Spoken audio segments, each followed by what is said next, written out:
Hello, it's Laura again, and it's that time. Here we have Cialdini's Principles of Persuasion as the model that we're going to talk about today. This is very important for level 6, L6M1, and also very key at level 5 as well.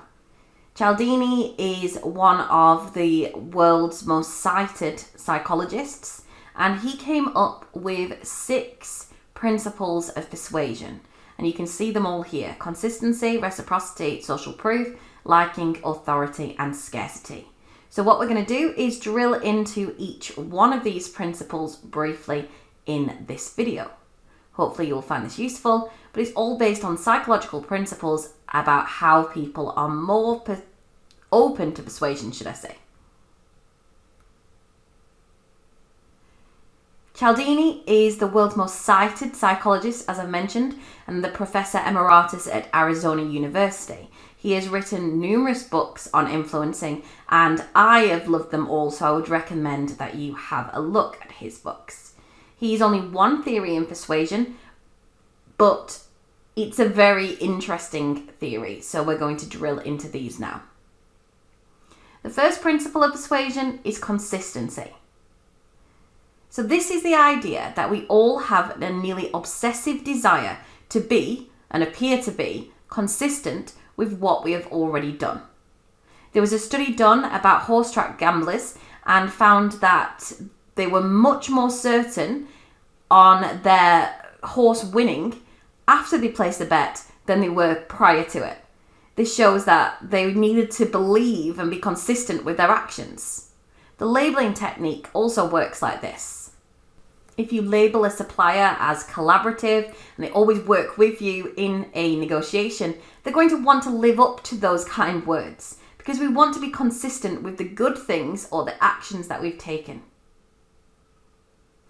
The next area or principle is reciprocity. The rule of reciprocity is that we should try to repay in kind what another person has provided us. So, woe betide those in society who do not reciprocate.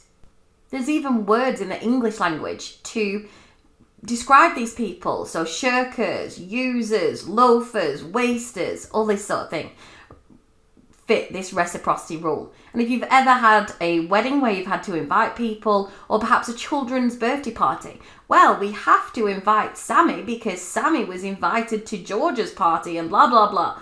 And so on and so on. So we need to reciprocate. It's a hard and fast rule in our society. The next principle is social proof. Social proof is a tendency to see an action as more appropriate when others are doing it. So we look to others when we're uncertain. If you're on the motorway and you're driving and you see everyone speed up, you think you might have missed the sign, so you speed up.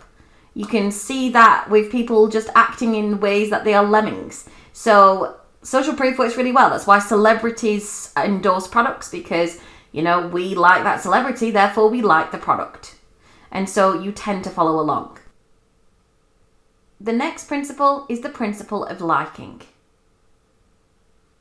As a rule, we most prefer to say yes to the requests of someone we know and like. Never think that this is a weak skill. Liking is one of the most easy ways to persuade people. And we like people who are similar to us. We like people who compliment us, even if we suspect they're not genuine. And we like those that cooperate with us.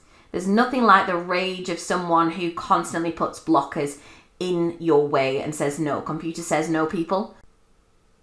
The next principle is the authority principle.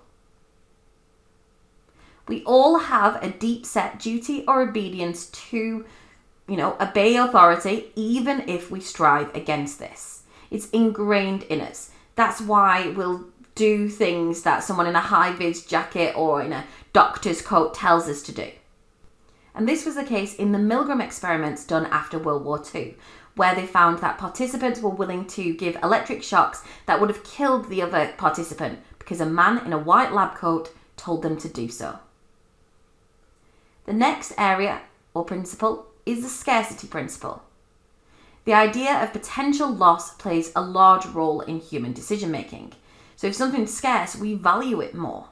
That's why you can see on Black Friday with people in Walmart punching each other out just to try and get that particular telly, and so on. Or when you book that plane ticket, it tells you that there's only 3 tickets left or 3 seats left.